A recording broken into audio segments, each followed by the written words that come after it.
Attack on Titan is complicated. Huh?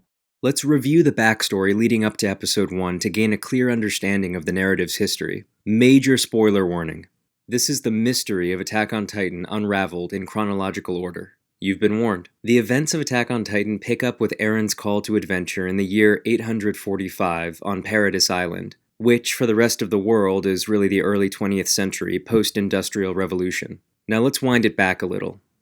Say 2,000 years, give or take, to when our story truly began. A family named Fritz rules the archaic tribe known as Eldia, spanning the majority of a continent. A young slave girl of Eldia named Ymir serves the patriarch King Fritz. Ymir's tale is one of profound misery and tragedy. She is the most tortured character in a story brimming with tortured characters. One day, Ymir is compelled to free a group of pigs from a pen, possibly acting on her own desire for freedom. She is swiftly outed by other slaves and sentenced to death. Ymir is hunted for sport in a thick forest for her crime. In her helpless sprint for safety, Ymir happens upon an anomalous tree, enormous, deformed, with a wide chasm in its base. She desperately seeks sanctuary from her pursuers within the trunk, but the unsuspecting Ymir slips and falls into a deep well, nearly drowning in the dark waters. But on the very brink of death, Ymir is given new life. A strange foreign spinal parasite makes contact with her. The parasitic anomaly, referred to only as the source of all living matter, physically bonds with Ymir, granting her the supernatural power of the Titans.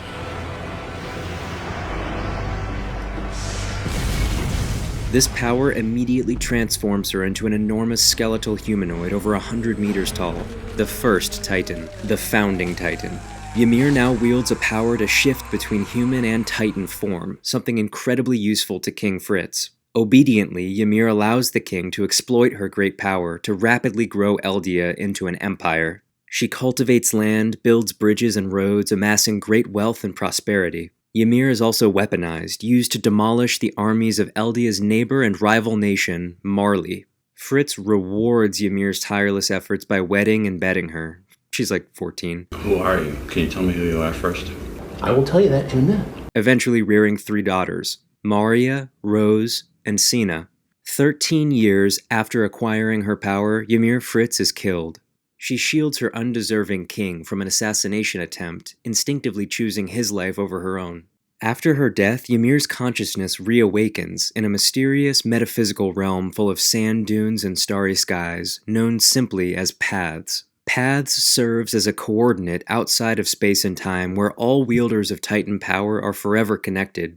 Okay, it's about to get gross. Nasty! So, in a successful attempt to preserve the founding Titan's power for future generations, King Fritz forces his 3 daughters to cannibalize their mother's corpse. Hell no, man. What the fuck, man? And the Father of the Year award goes to, when Ymir's children consume her body, 3 paths of light strike the skies of Ymir's world, each being one of her daughter's spirits. This plane of existence soon becomes a prison for Ymir, who molds Titans out of the sands whenever the Fritz family seeks the founding's power of creation.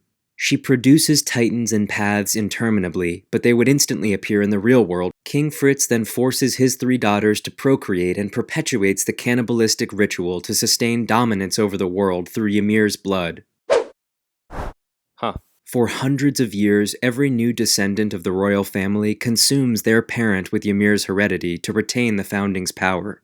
Eventually, the power of the Titans is decidedly split 9 ways, each inheritor receiving a name denoting a specific trait or power. The founding Titan, the Colossal Titan, the Armored Titan, the Female Titan, the Beast Titan, the Attack Titan, the Jaw Titan, the Cart Titan, and the Warhammer Titan. They are referred to simply as the 9. The founding ability is named after Ymir's original power and is solely transferred to those of the Fritz bloodline. Only those of royal lineage may access the founding's abilities. The 8 remaining powers are kept within lesser, subservient Eldian families.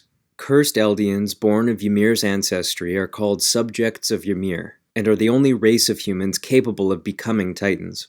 Here's something important, so listen. There is one way for a subject of Ymir born outside of the Fritz family to use the founding's power. and that is to be in direct physical contact with royalty. I'll briefly explain the powers bestowed on the Founding Titan's user. The holder of the Founding Titan can 1. Control the minds of all Titans and subjects by screaming or speaking in or out of Titan form. The holder can also modify the memories of Ymir's subjects, evidently entire populations at once, and body compositions, transforming any subject into a Titan at any size, even Colossal. The Founding may also conjure and command any physical incarnation of previous iterations of the Nine at will. All of this great power squandered by one greedy family. Any Eldian to acquire a power of the Nine so too inherits the inescapable Curse of Ymir, dying 13 years following their acquisition, just like Ymir. Over decades, Ymir's blood continues to spread across Eldia, poisoning bloodlines, making her subjects the majority race. Wielding the power of the Nine, Eldia conquers Marley and other civilizations, ever abusing Ymir's obedience as the progenitor and creator of each and every Titan. She was never free, until an Eldian boy presented her with a choice, but that's for later. Titans lacking intelligence or human awareness, quote-unquote pure Titans, are employed as cheap weapons of mass destruction to combat enemy forces. Pure Titans are made by having Eldians ingest Titan spinal fluid. These poor victims are turned into mindless monsters holding no desire but an innate hunger for human beings. Oh my God, please help me. From here, Eldia allegedly eradicates entire cultures of people, committing mass genocide and ethnic cleansing. The Empire forces other ethnic groups to reproduce, spreading Ymir's blood further across their continent. Hundreds of years later, Eldia runs out of enemies. Consequently, internal power struggles shatter Eldia into factions, sparking the Great Titan War. The families who held the 8 Titans shed each other's blood in an endless cycle of conspiracy and betrayal. Throughout the war, the Fritz family maintains balance using the Founding Titan's power. The Ackerman clan, an Eldian family given near superhuman strength as a result of Titan science experimentation, becomes the sword and shield of the royal family for generations.